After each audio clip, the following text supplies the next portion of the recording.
પુરુષોત્તમ માસ પ્રથમ અધ્યાય નૈમિષારણ્ય સુદ એકમ આજનો પાઠ પુરુષોત્તમ માસની કથા અધ્યાય પહેલો નૈમિષારણ્યમાં યજ્ઞ અધ્યાય પહેલો કાંઠા ગોરમાની કથા સંકીર્તન નૈમિષારણ્યમાં યજ્ઞ કરવાની ઈચ્છાથી ભૃગુ અગસ્ત્ય કપિલ કાત્યાયન ગૌતમ કૌશિક અત્રિ ગર્ગ જમદગ્નિ ભારદ્વાજ શૌનક જૈમિની ઉદ્રલક આદિ અનેક ઋષિમુનિઓ અને તપસ્વીઓ પોતાના શિષ્ય સમુદાય સાથે અહીં એકત્ર થયા હતા.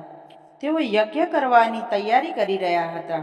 તે સમયે શ્રી વ્યાસજીના શિષ્ય શ્રી સુત પુરાણી ત્યાં પોતાના શિષ્યો સાથે પધાર્યા.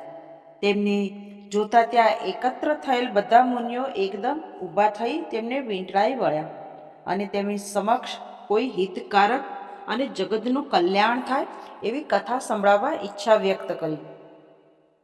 ઋષિ મુનિઓની કથા સાંભળવાની ઈચ્છા જાણી સૂત પુરાણીએ કહ્યું, હે મુનિશ્રેષ્ઠ, આપની આકાંક્ષા ઘણી ઉત્તમ છે. જેનાથી જગતનું કલ્યાણ થાય એવો માર્ગ અતિ ઉત્તમ છે. હું પણ આવા કલ્યાણકારક ઉદ્દેશથી તીર્થયાત્રા અર્થ નીકળેલ છું. હું પુષ્કર, મથુરા, પ્રયાગ, કાશી, ગયા આદિ તીર્થ ક્ષેત્રોમાં ગયો હતો. પછી દક્ષિણમાં તથા પૂર્વમાં બધા તીર્થક્ષેત્રમાં ફરી બદ્રિકાશ્રમ ગયો હતો. ત્યાંથી સરસ્વતી નદીને કિનારે આવેલ સિદ્ધક્ષેત્ર સિદ્ધપુર ગયો હતો. ત્યાંથી હસ્તિનાપુર ગયો હતો. ત્યાં મને ખબર પડી કે રાજા પરીક્ષિત રાજપાટ છોડી ઋષિ શાપથી મુક્ત થવા ગંગાજીના કિનારે ગયા છે.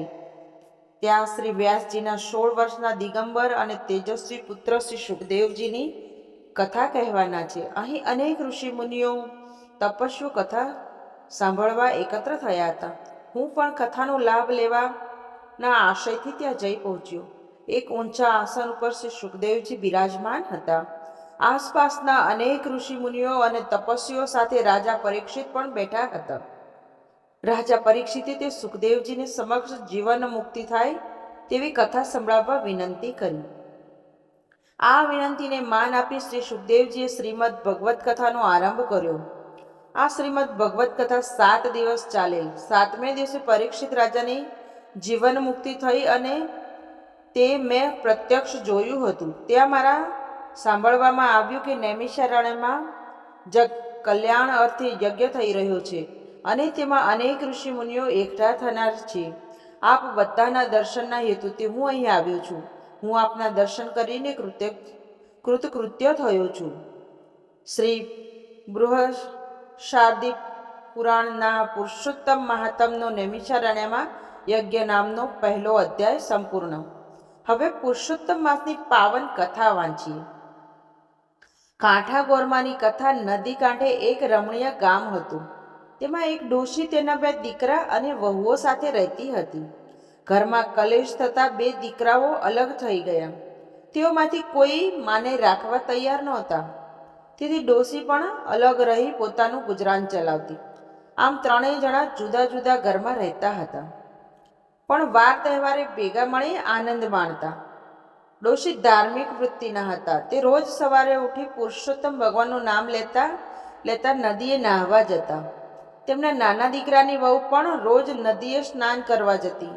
તેઓ કાંઠા ગોરમાનું પૂજન કરી ઘેર આવી કામકાજમાં લાગતા. જ્યારે મોટા દીકરાની વહુ ઉઠતા જ ઘરની ઝંઝટમાં લાગી જતી. દીકરા દીકરી અને પતિ આકરો તે કરો તેમ કરે હુકમો છોડ્યા કરતી. તે 2 પૈસે સુખી હતી, તેથી તેને પૈસાનું અભિમાન આવી ગયું હતું. સાથે કંઈક હતું એથી તો તેના અભિમાનનો પારો ઓર ચડ્યો હતો. તે સમજતી કે ગામમાં મારા જેવું કોઈ નથી. ઉપરાંત બોલવામાં પણ તે તોછડી હતી. દેરાણી ભોળી હતી. એક દિવસ નદીએ જતા તેણે જેઠાણીને ઘેર જઈ કહ્યું, જેઠાણી, આજે તો મારી સાથે નદીએ નાહવા ચાલો. ત્યાં જઈને કાંઠા ગોરમાનું પૂજન કરીશું, પુરુષોત્તમ માસની કથા સાંભળીશું અને પછી ભગવાન સ્મરણ કરતાં કરતાં ઘરે આવી જઈશું.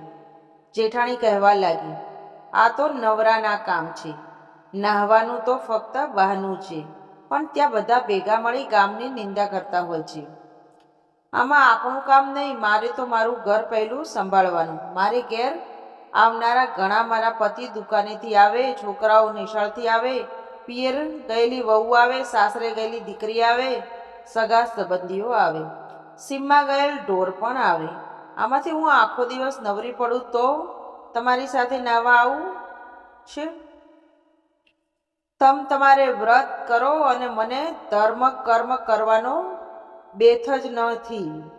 જેઠાણીની લાંબી ચોડી વાત સાંભળી દેરાણીને દુઃખ થયું, છતાં તે કંઈ બોલી નહીં. તે સાસુ પાસે ગઈ અને બધી વાત કરી. સાસુએ કહ્યું, જે કરે તે ભરે, ભગવાન માળને સુખી આપે.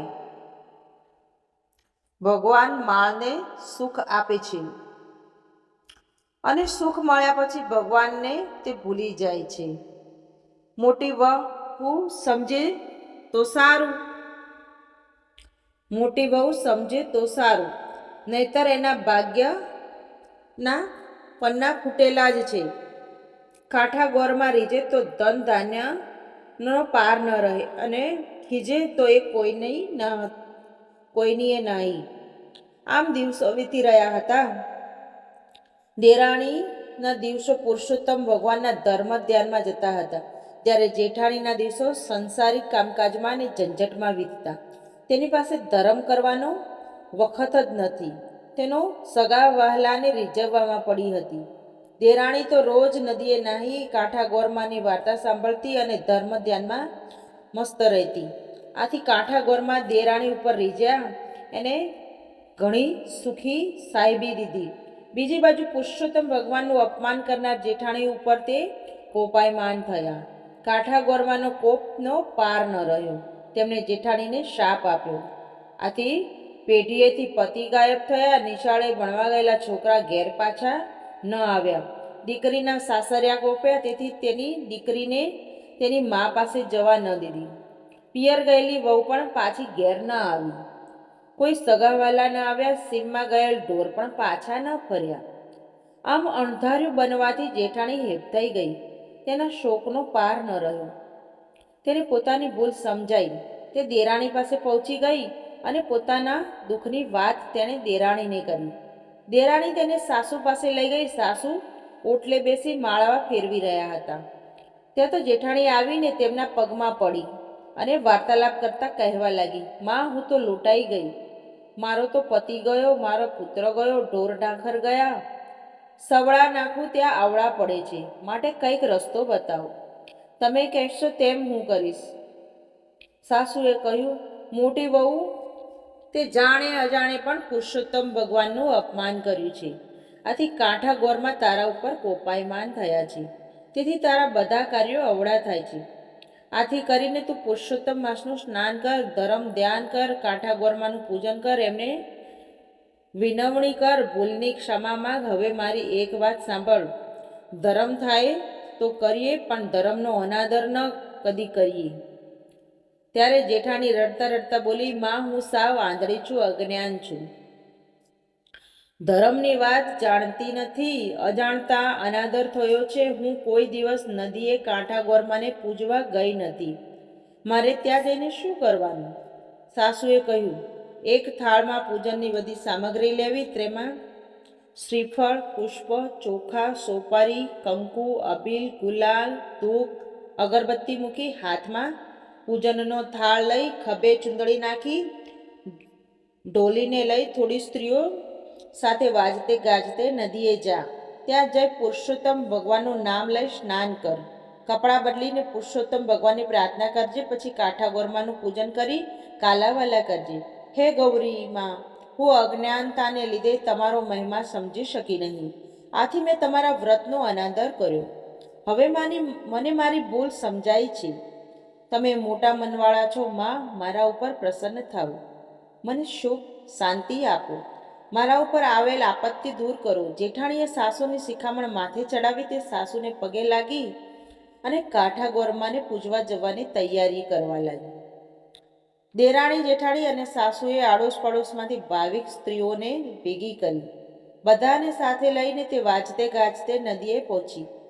ત્યાં સ્નાન કરી કાંઠા ગોરમાનું પૂજન કર્યું. કથા વાર્તા સાંભળી ક્ષમા માંગી કાંઠા ગોરમાનું પૂજન કરીને જેઠાણી જ્યારે ઘરે પાછી ફરી ત્યારે તેના હરખ માતો નહોતો, કેમ કે પતિ પેઢીએથી ઘેર આવી ગયો હતો. દીકરો નિશાળેથી આવતા દેખાયો. થોડી વાર પહેલાં જ પિયર ગયેલી વહુ આવીને ઓસરીમાં ઊભી હતી. સાસરેથી દીકરી પણ આવી પહોંચી હતી. સીમમાં ગયેલા ઢોર આવવા લાગ્યા. સગાવાલા પણ આવી પહોંચ્યા. આમ ચમત્કારિક રીતે આ બધું બનવાથી જેઠાણીએ કહ્યું, હે ગૌરીમાં, તમારી કૃપાથી ગુમાવેલું મને પાછું મળ્યું છે. હવે હું પુરુષોત્તમમાં જ પૂર્ણ શ્રદ્ધા સાથે વ્રત કરીશ. દરરોજ સ્નાન કરવા જઈશ, કાંઠા ગોરમાને પૂજીશ, વ્રતની પૂર્ણાહુતિ સમયે બ્રહ્મ ભોજન કરાવીશ, અન્નદાન અને વસ્ત્રદાન આપીશ, નિંદા કરીશ નહીં, ખરાબ આચરણ નહીં કરું, મારા હું પદનો ત્યાગ કરીશ. જેઠાણીએ મનમાં જે સંકલ્પ કરેલો તેણે તે દિવસથી અમલ ચાલુ કરી દીધો. તે સવારે વહેલા ઉઠી દેરાણી અને સાસુ સાથે નદીએ સ્નાન કરવા ગઈ. તે કાંઠા ગોરમાનું પૂજન કરતી, કથા વાર્તા સાંભળતી. કાંઠા ગોરમાને ત્રણેયને સિદ્ધિ આપી. દેરાણી જેઠાણી પોતાના પતિ સાથે ડોશીના અસલ ઘરમાં રહેવા આવી ગયા. ડોશીના બંને દીકરાઓને આથી આનંદ થયો. બધાના આવવાથી ડોશીનું જૂનું ઘર પાછું આનંદ કિલ્લોલ કરતું થઈ ગયું. હે પુરુષોત્તમ ભગવાન, હે કાંઠા ગોરમા, તમે જેમ સાસુ જેઠાણી દેરાણીને ફળ્યા તેમ તમારું પૂજન કરનાર, કથા સાંભળનાર, સ્નાન કરનાર દરેક ભાવિકોને ફળજો અને સુખ શાંતિથી બોલો શ્રી પુરુષોત્તમ ભગવાનની જય.